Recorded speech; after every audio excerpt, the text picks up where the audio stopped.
Ya, pada hari ini ada rotasi dari fraksi PKS, adalah hal yang biasa bahwa terjadi pergantian pimpinan Komisi 1 DPR, dan sekaligus pada hari ini juga ada pergantian dari fraksi PKS, pimpinan dan anggota tim pengawas intelijen DPR RI.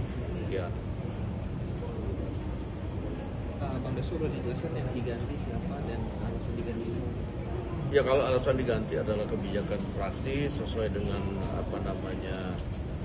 tatib di DPR bahwa itu adalah kewenangan dari fraksi masing-masing.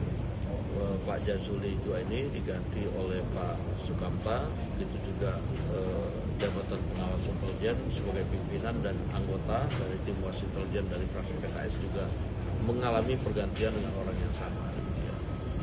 Bang Dasko, ini masih terkait dengan isu Komisi 1 terkait konflik Iran dan Israel. Apakah ada komunikasi antara DPR dengan pemerintah terkhusus Presiden dalam hal ini untuk menyatakan sikap untuk terkait Iran dan Israel? Selama ini sikap dan pernyataan baru level menteri, Bang Dasko. Ya, kami sudah melakukan komunikasi tetapi belum terlalu intens karena kegiatan Presiden yang cukup padat. Tetapi kami juga monitor bahwa sudah ada sikap dari Kementerian Luar Negeri, dalam hal ini diwakili oleh Menteri Luar Negeri, dan tadi kami sudah juga bersama-sama berbicara dengan pimpinan Komisi 1. Dalam waktu dekat pimpinan Komisi 1 akan melakukan dialog dengan Presiden dalam rangka memberikan masukan, kemudian juga mendengar pandangan pemerintah tentang bagaimana nanti sikap dari pemerintah terhadap konflik Iran dan Israel. Demikian. Keduanya bukan. Dan dari usulan yang disampaikan pemerintah dalam waktu yang secepatnya, karena kita baru masuk dari masa sidang, kita akan segera proses. Terkait wakil tetap RI di PBB juga saat ini masih kosong. Terakhir itu Arman Tanasir 2024. Dari pimpinan DPR, apakah ada mendorong pemerintah untuk segera mengisi wakil tetap RI? Sudah kita sampaikan dan pemerintah juga sudah dalam waktu dekat akan menyampaikan untuk diproses di DPR. Oke, udah cukup. Satu lagi terkait turis Brasil yang netizennya menyerang Instagram Pak Prabowo, dari pimpinan DPR menyikapi kejadian insiden ini bagaimana? Ya, tadi kami sudah sampaikan kepada komisi terkait untuk juga melakukan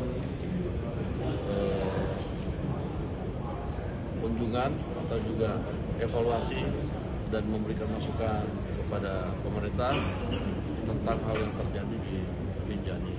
Demikian. Ini Pak, update tentang RUU Pemilu untuk masa sidang ini seperti apa, Pak?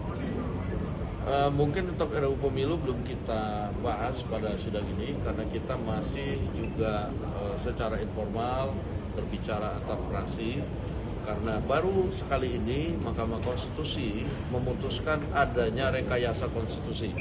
Nah, rekayasa konstitusi itu tentunya tidak bisa kita ambil secara terburu-buru. Selain ini adalah hal yang baru, merekayasa konstitusi ini juga perlu pendapat dari para ahli yang memahami soal konstitusi, karena kita akan berhati-hati dalam melakukan keputusan MK tersebut. Kalau dari fraksi parpol sendiri seperti apa? Ya, ini masih ada pembicaraan informal yang tentunya belum bisa kita sampaikan ke publik, karena kalau kita sampaikan belum hal yang final, nanti akan menimbulkan dinamika yang tidak perlu. Ya.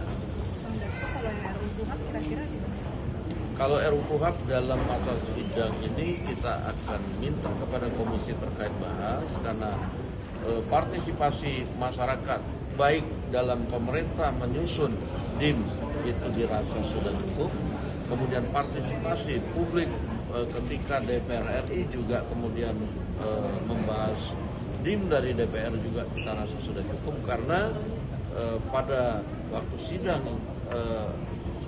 atau sidang masa yang kemarin dan reses yang juga baru selesai, itu Komisi 3 juga padat itu melakukan rapat-rapat dengan unsur-unsur dari masyarakat.